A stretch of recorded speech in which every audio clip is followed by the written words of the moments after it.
It's becoming far too frequent now where we see some disgusting headline of a migrant committing disgusting acts on a young British girl. Unfortunately, that's what we're going to show you in just a second, but make sure you are subscribed to the channel because we post videos like this every single day at 2 p.m. UK time. So this disgusting individual called Ahmed Muliaki was sentenced to 16 years, including 1 year on license. This is exactly what he did. An asylum seeker who abducted and raped a 12-year-old girl has been given a 16-year sentence. The attack by Afghan national Ahmed Muliaki last summer led to protests in Nuneaton, Warwickshire. Jurors last month found the 23-year-old guilty, and he was told he would serve 15 years in prison and an extra 12 months on license.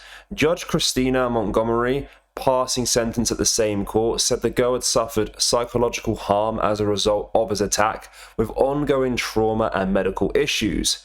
She said the girl had been left alone in the park in the darkness after the attack. She was very distressed and was looking over her shoulder to see if her attacker would return.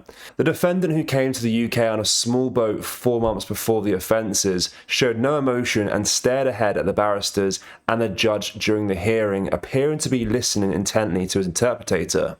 So this is another horrendous attack that is so preventable. This is the issue. We just saw that he arrived 4 months prior to the attack on a small boat illegally. The key word there being illegally. So surely when someone like him does arrive in the UK illegally, they should be sent back straight away. But no, of course not. We house him in hotels or in barracks, wherever it is, living in luxury, and they're able to walk around our country free, no idea who they are, where they come from, and things like this are allowed to happen. This is down to the Labour government. This is down to the failure in the immigration system in this country. This attack was so preventable if this person who arrived in the country illegally was sent back home immediately. Now, given his victim was 12 years old, you would assume that she is in school. So surely schools are teaching young girls and young boys the dangers of these illegal migrants in their areas. Maybe to stay away, stay clear a little bit? No, you'd be wrong. What they're doing instead is indoctrinating our children in this country, telling them that the real threat are British patriots waving an English flag. Have a listen to this video where we hear a British teacher speaking to a bunch of pupils about the dangers of the far right. Have a watch.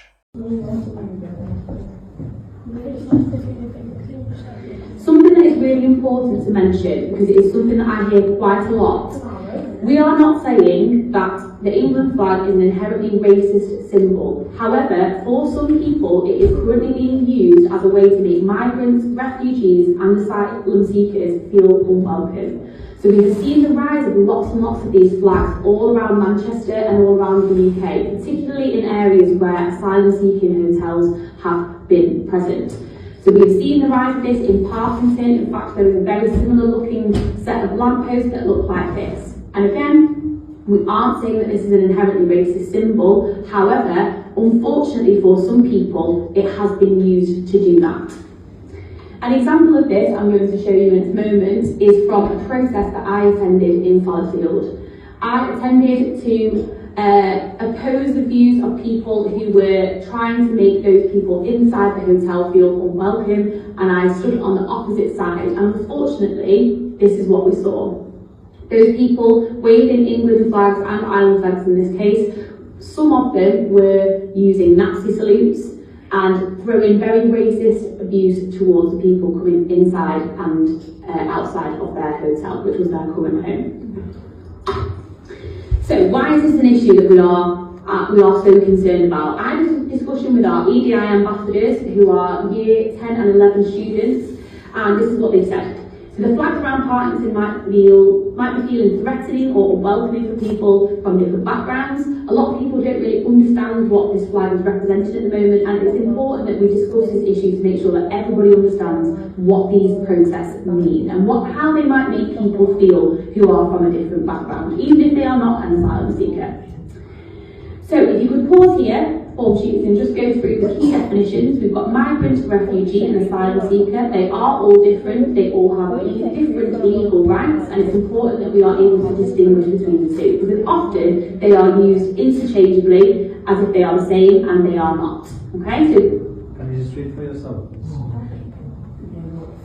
This is absolutely sickening. How dare they speak to children about these issues? This is not right whatsoever. I don't care if you're left-leaning politically or right-leaning politically. Keep your political agendas out of school. These are children. They don't need to hear this nonsense, especially very dangerous advice like this. We've seen the evidence backed up time and time again that these illegal migrants can be very dangerous, and you're telling your pupils that they aren't dangerous, and that in fact the real people that are dangerous are English people waving the English flag. It's absolute nonsense. So let's show some footage to completely argue against that teacher's point, because she is talking crap.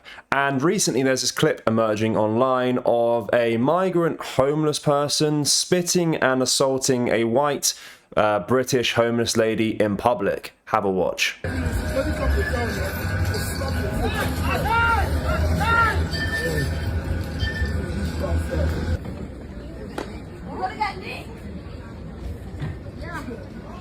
Oh no. Sorry, I got the evidence. Oh, I got the evidence.